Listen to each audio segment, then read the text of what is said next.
Pasukan Persia menyerang kaum muslimin secara licik. Pertempuran Jisr menelan banyak korban dari pihak kaum muslimin. 4.000 kaum muslimin gugur sebagai syahid dalam satu hari. Penduduk Irak berkhianat. Semua itu adalah berita-berita beruntun yang membuat gelisah Khalifah Umar bin Khattab, hingga ia memutuskan untuk memimpin sendiri pasukan yang akan berperang habis-habisan melawan pasukan Persia. Namun, belum jauh Khalifah dan kaum muslimin meninggalkan Madinah, sebagian anggota rombongan berpendapat agar Khalifah kembali dan memilih salah seorang di antara mereka untuk menjadi panglima perang. Usul ini diprakarsai oleh Abdurrahman bin Auf. Ia menyatakan bahwa keberangkatan Khalifah tidak tepat karena akan sangat berbahaya bagi keselamatannya. Padahal Islam sedang menghadapi hari-harinya yang menentukan.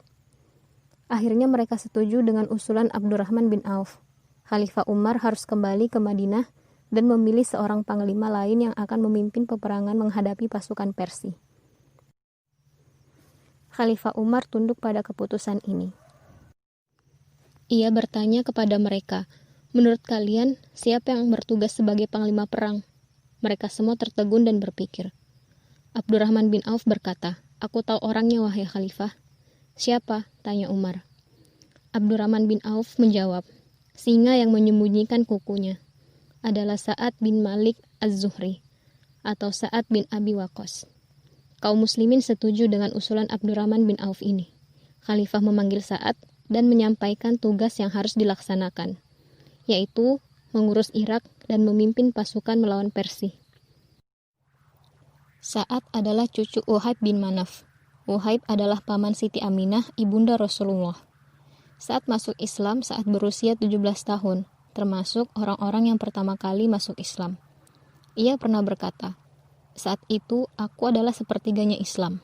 Maksudnya, bahwa ia adalah satu dari 3 orang yang paling dahulu masuk Islam. Pada hari-hari pertama Rasulullah menjelaskan tentang Allah yang Maha Esa, tentang agama baru yang dibawanya, dan sebelum beliau mengambil rumah Al-Arqam sebagai tempat pertemuan dengan para pengikutnya, Sa'ad bin Abi Waqqas telah mengulurkan tangan kanannya untuk berbaiat kepada Rasulullah Shallallahu Alaihi Wasallam. Banyak sekali keistimewaan Sa'ad yang dapat dibanggakan. Namun, hanya 2 keistimewaan penting yang paling ia banggakan. Pertama, dialah orang yang pertama kali menggunakan panah dalam perang membela agama Allah. Dan ia juga orang yang pertama kali terkena anak panah. Yang kedua, dia merupakan satu-satunya orang yang dijamin oleh Rasulullah dengan jaminan kedua orang tua beliau. Di waktu perang Uhud, Rasulullah bersabda, "Panahlah hai Sa'ad, ibu bapakku jaminanmu." Sa'ad termasuk seorang kesatria berkuda paling berani yang dimiliki oleh bangsa Arab dan kaum muslimin. Ia memiliki 2 senjata ampuh, yaitu panah dan doa. Jika ia memanah, pasti mengenai sasarannya, dan jika berdoa, pasti dikabulkan. Ini disebabkan oleh doa Rasulullah untuk dirinya. Pada suatu hari, ketika Rasulullah menyaksikan dari Sa'ad suatu yang menyenangkan dan berkenan di hati beliau, Rasulullah pun berdoa, "Ya Allah, tempatkanlah bidikan panahnya dan kabulkanlah doanya." Doa Sa'ad dikenal bak pedang yang tajam. Sa'ad menyadari hal ini. Karena itu, ia tidak mau mendoakan buruk untuk orang lain kecuali dengan menyerahkan urusannya kepada Allah. Sa'ad adalah teladan dalam kedermawanan. Ia juga teladan dalam membersihkan harta. Kemampuannya mengumpulkan harta diimbangi dengan kedermawanannya. Atau bahkan kemampuan mendermakan harta lebih besar dari kemampuannya mengumpulkan harta. Sa'ad mudah menangis jika teringat akan siksa Allah. Jika mendengar Rasulullah berkhotbah dan memberi nasihat kepada kaum muslimin, air matanya bercucuran hingga membasahi pangkuannya. Ini menandakan kebeningan jiwa, kesungguhan iman, dan keikhlasan yang mendalam. Begitu pula Sa'ad, jiwanya adalah jiwa merdeka. Keyakinannya kuat membaja dan keikhlasannya tak ternoda. Untuk meningkatkan ketakwaannya, ia memakan makanan yang halal dan menolak dengan keras setiap dirham yang mengandung syubhat. Allah telah banyak memberikan kemudahan kepada Sa'ad, bahkan ibadahnya pun diterima. Suatu hari, ketika Rasulullah duduk bersama para sahabat, tiba-tiba beliau memandang ke atas langit seakan sedang menerima bisikan. Beliau memandang ke arah para sahabat dan berkata, "Sebentar lagi akan muncul di hadapan kalian seorang laki-laki penduduk surga." Para sahabat pun mencermati setiap arah untuk melihat siapakah kiranya orang berbahagia yang beruntung mendapatkan karunia itu. Tidak lama kemudian, muncullah Sa'ad bin Abi Waqqas. Setelah peristiwa itu, Abdullah bin Amr bin Ash datang kepadanya meminta dengan serius agar Sa'ad mau menunjukkan jenis ibadah yang menjadikannya layak mendapat berita baik dari Rasulullah. Sa'ad berkata, "Tidak ada yang melebihi ibadah yang biasa kita lakukan. Hanya saja, aku tidak pernah menaruh dendam atau niat jahat terhadap seorang pun dari kaum muslimin.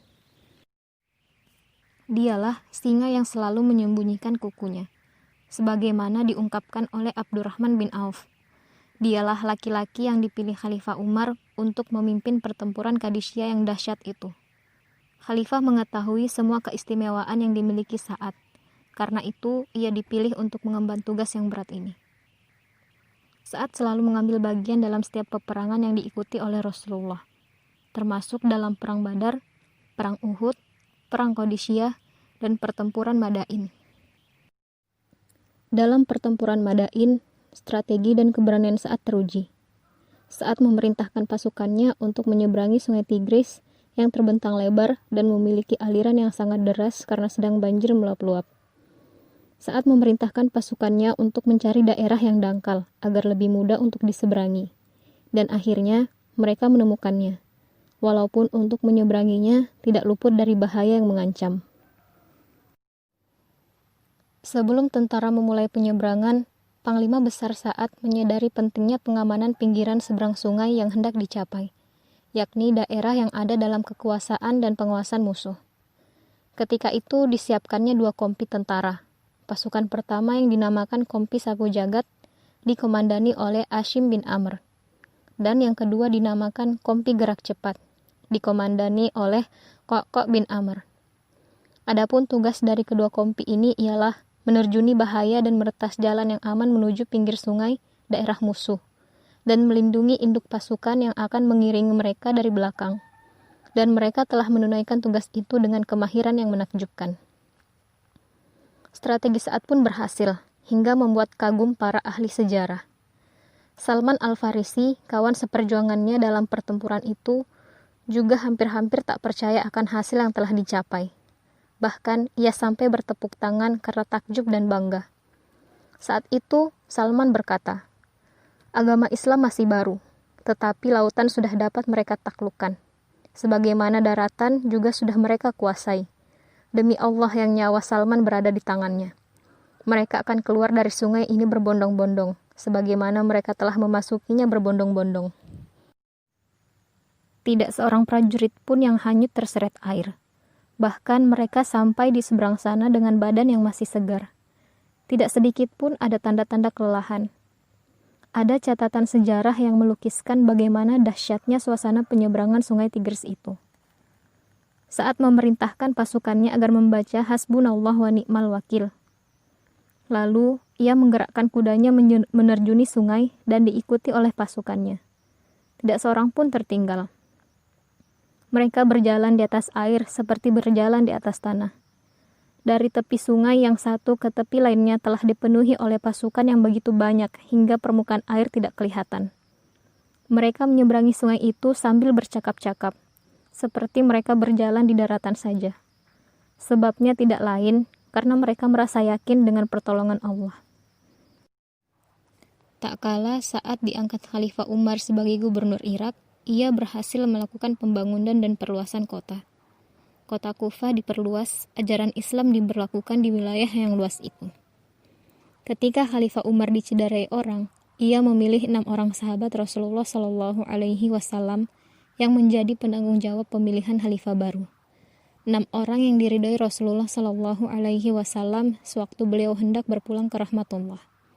Dan Sa'ad bin Abi Waqqas adalah salah satu dari 6 orang tersebut. Bahkan dari ucapan Khalifah Umar terakhir, bisa dipahami jika seandainya pemilihan khalifah baru diserahkan kepadanya, maka dia akan memilih Sa'ad. Sewaktu memberi wasiat terakhir dan ucapan perpisahan kepada sahabat-sahabatnya, Khalifah Umar berkata, "Jika khalifah dijabat oleh Sa'ad, maka itu sudah semestinya. Dan seandainya dijabat oleh orang lain, hendaklah ia menjadikan Sa'ad sebagai penasehatnya. Sa'ad dikaruniai usia yang panjang. Suatu hari di tahun 54 Hijriah, saat usia Sa'ad sudah lebih dari 80 tahun, ia terlihat di rumahnya di Akik, sedang bersiap-siap hendak berpulang ke rahmatullah. Detik-detik terakhir ini diceritakan oleh putranya. Saat itu kepala ayah di pangkuanku. Aku menangis. Ayah bertanya, "Apa yang membuatmu menangis, Nak?" "Allah tidak akan menghukumku. Aku akan menjadi penduduk surga." Kuatnya iman yang dimiliki tidak tergoyahkan oleh apapun, bahkan kematian. Rasulullah pernah menyampaikan kabar gembira itu kepadanya, dan ia sangat percaya kepada Rasulullah. Lantas apa yang harus ditakuti? Dengarkan ucapannya. Allah tidak akan menghukumku. Aku akan menjadi penghuni surga. Ia ingin menghadap Allah dengan membawa kenangan-kenangan yang paling manis dan mengharukan. Masa-masa indah bersama Islam dan Rasulullah. Ia menyuruh keluarganya mengeluarkan sehelai kain tua dari lemari dan meminta mereka menjadikan kain itu sebagai kafannya nanti. Ia berkata, "Kain ini kupakai saat menghadapi orang-orang musyrik di perang Badar. Kain ini sengaja kusimpan untuk hari ini. Memang, kain usang yang telah lapuk dan ia tidak dapat dianggap sebagai kain biasa. Ia adalah panji-panji yang senantiasa berkibar di puncak kemuliaan dan membentang. Kemuliaan yang dijalani dengan keyakinan, ketulusan, dan gagah berani." Akhirnya, jasad pahlawan kita ini dibawa ke Madinah untuk dimakamkan di Baqi, berdekatan dengan rekan-rekannya yang telah mendahulinya menghadap Allah. Dialah muhajirin yang terakhir meninggal. Selamat jalan wahai Sa'ad. Selamat jalan wahai pahlawan Qadisiyah, pembebas Madain dan pemadam api pemujaan di Persia untuk selama-lamanya.